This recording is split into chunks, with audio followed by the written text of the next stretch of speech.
Salve, salve, você que acompanha a Análise Verdão aqui no YouTube. Meu nome é Leonardo Suzuki e sejam muito bem-vindos a mais uma análise pós-jogo. Vamos lá, meus amigos. Empate no Maracanã, um jogo com uma história um pouco diferente, né, dos últimos Flamengo e Palmeiras no Maracanã, inclusive, e um jogo que o Palmeiras poderia até ter vencido, tá? Era um jogo que o Palmeiras tinha potencial para vencer.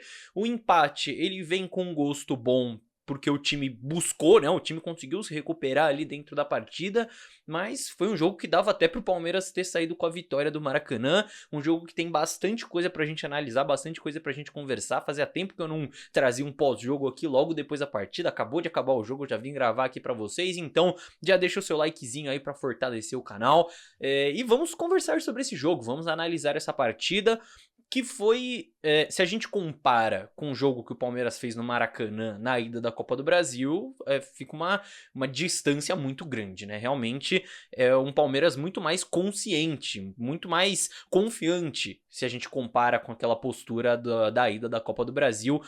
É um jogo que mostrou que realmente aquela postura não existe, não pode existir em nenhum momento. Foi um Palmeiras mais concentrado, inclusive. Não foi um Palmeiras brilhante, foi um time que ainda teve os seus problemas, e eu vou falar sobre eles aqui, mas longe de ser aquele desespero na semana retrasada, na derrota por 2-0.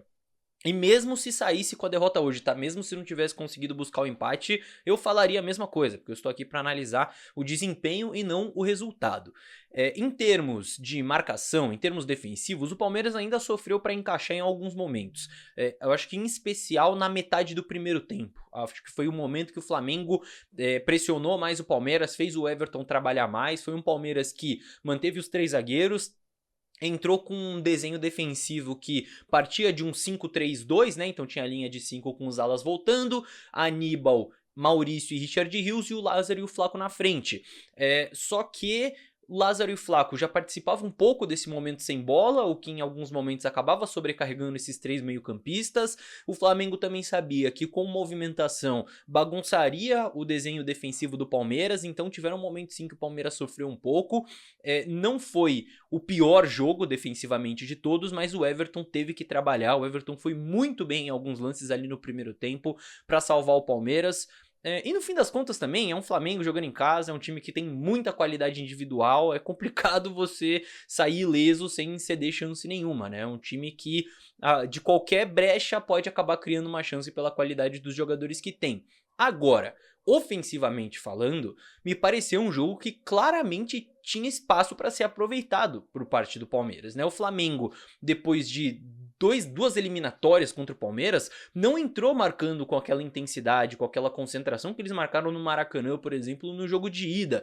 E com isso o Palmeiras encontrou alguns espaços, e eu acho que daqui vem essa sensação de que dava até para ter saído com a vitória do Maracanã.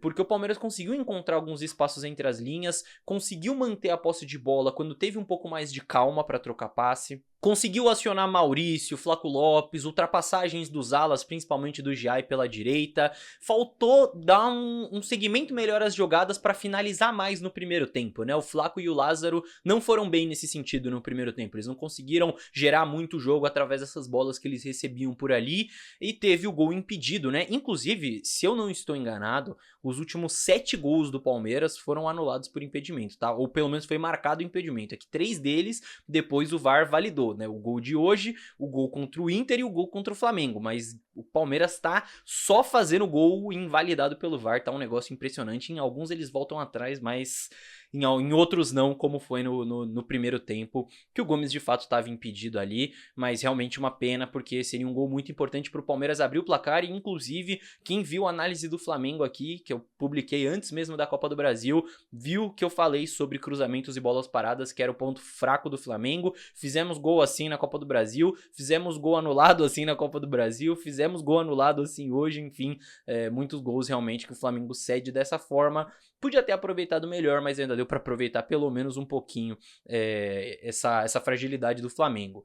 Um detalhe que eu acho que fica claro que pode melhorar a construção do Palmeiras para criar melhores chances é não ter um volante só na saída de jogo, à frente dos 3 zagueiros. Eu já comentei isso antes, isso dificulta um pouco a construção do Palmeiras, elimina algumas linhas de passe.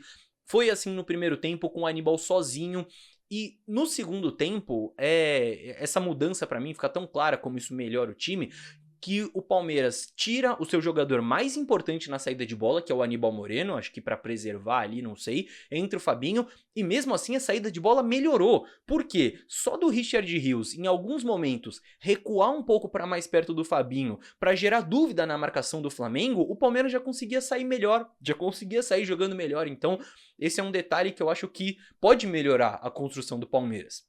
E no segundo tempo, gente, com 5 minutos o Palmeiras teve 3 chances já. Teve uma do Maurício, cara a cara com o goleiro. Teve 2 do Lázaro, né? Em uma o Flaco ajeita, ele bate. Outra num contra-ataque que ele chuta pra fora. Então foi um Palmeiras que voltou pressionando muito bem a saída de bola. Que voltou explorando bem os espaços gerados pelo Flamengo. E que o Palmeiras não sofria nesse início de segundo tempo e conseguia gerar jogo. Só que quando o adversário é bom, você não pode ficar bobeando. Você não pode perder 3 chances seguidas com 5 minutos de segundo tempo.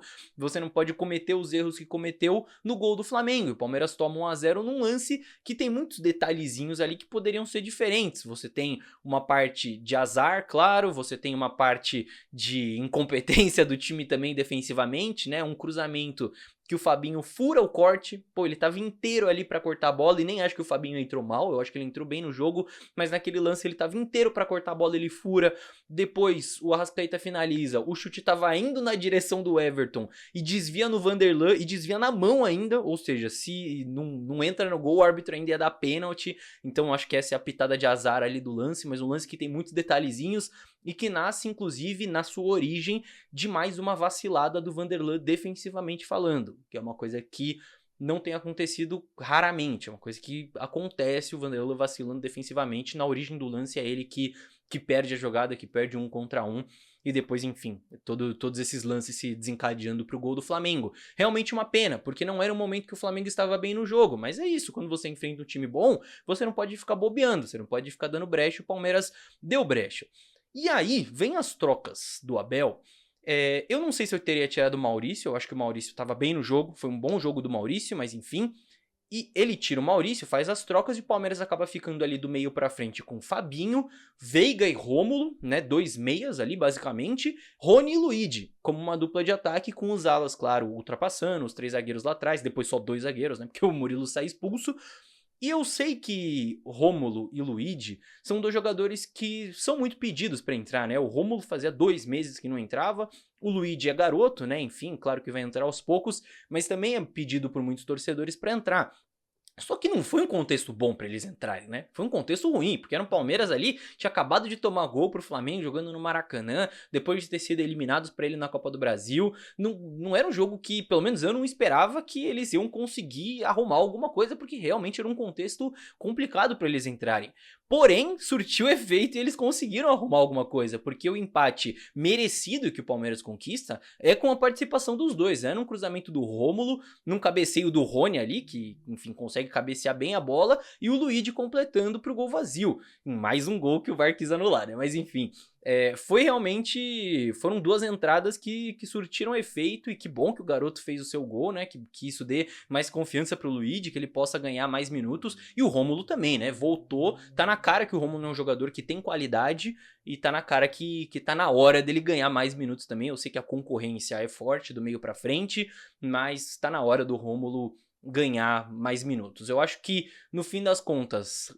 Como eu disse, não é um jogo perfeito, não é um jogo brilhante, não é um jogo que eu vou vir aqui e vou falar, nossa, gente, estou muito feliz, mas é um jogo que pra mim claramente mostra caminhos pro Abel e mostra caminhos pro Palmeiras. Mais uma vez ele vem com 3 zagueiros, a pressão na saída de bola que o Palmeiras exerce no segundo tempo pode ser um caminho, porque o Palmeiras vai muito bem nesse sentido. O Maurício pode ser um caminho também, porque na minha visão ele fez um bom jogo. A saída de bola melhorando no segundo tempo, por esse detalhe que eu falei, é um caminho pro Palmeiras seguir evoluindo, não deixar o Aníbal sozinho nessa saída de bola, gerar dúvida na marcação. São caminhos que ficam claros, na minha visão, pro Palmeiras seguir evoluindo, porque isso foi um detalhe que eu falei na análise pós-eliminação pro Flamengo, pra quem viu, que, beleza, a postura do Palmeiras melhorou naquele jogo, mas a evolução precisa continuar acontecendo, não poderia parar por ali. E pra mim existem caminhos pra essa evolução acontecer, mas a gente precisa contar, claro, com a colaboração da comissão técnica e dos jogadores também que executam dentro de campo. E isso o Palmeiras conseguiu fazer em dado momento sem os seus 3 melhores jogadores, né, basicamente, porque o Veiga entrou no segundo tempo e nem entrou tão bem, mas enfim, é o Veiga, o Estevão e o Felipe Anderson, né, que não vieram para a partida. Então, existe um caminho para o Palmeiras traçar, mas precisa ser traçado, precisa continuar essa evolução, não pode parar por aí, porque a gente já viu que quando o Palmeiras para, quando o Palmeiras se acomoda,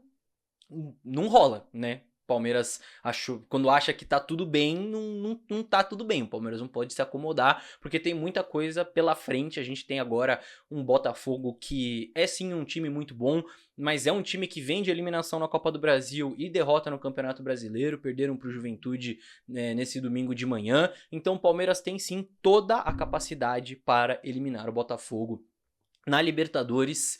Precisamos trabalhar para isso e precisamos fazer valer isso dentro de campo. O Palmeiras precisa jogar bem nessa primeira partida de ida. Não pode ter a postura que teve no Maracanã na Copa do Brasil, porque talvez depois fique muito longe para buscar no Allianz Parque. Precisa fazer 180 minutos bons de eliminatória, porque o Palmeiras tem toda a capacidade de classificar, e inclusive nos próximos dias, segunda ou terça-feira, teremos aqui análise tática completa do Botafogo. Fechou, meus amigos? Vou trazer aqui a análise falando os pontos fortes do Botafogo, os pontos fracos, os caminhos para o Palmeiras vencer. A gente fez isso contra o Flamengo e o caminho estava claro na bola parada. Eu falei isso no vídeo. O Palmeiras que não conseguiu aproveitar tanto, mas o caminho estava claro, então vou fazer isso sobre o Botafogo também. Aguardem. Fechou, meus amigos? E claro, para você não perder, não esqueça de se inscrever aqui no canal, que aí você não perde nenhum conteúdo, certo? Agora é hora que você participa aqui embaixo também. Manda aí se você concorda com a minha análise, discorda, o que você achou do jogo de hoje, pontos positivos, negativos. Manda aqui embaixo que eu quero ver a opinião de todo mundo. Fechou, meus amigos?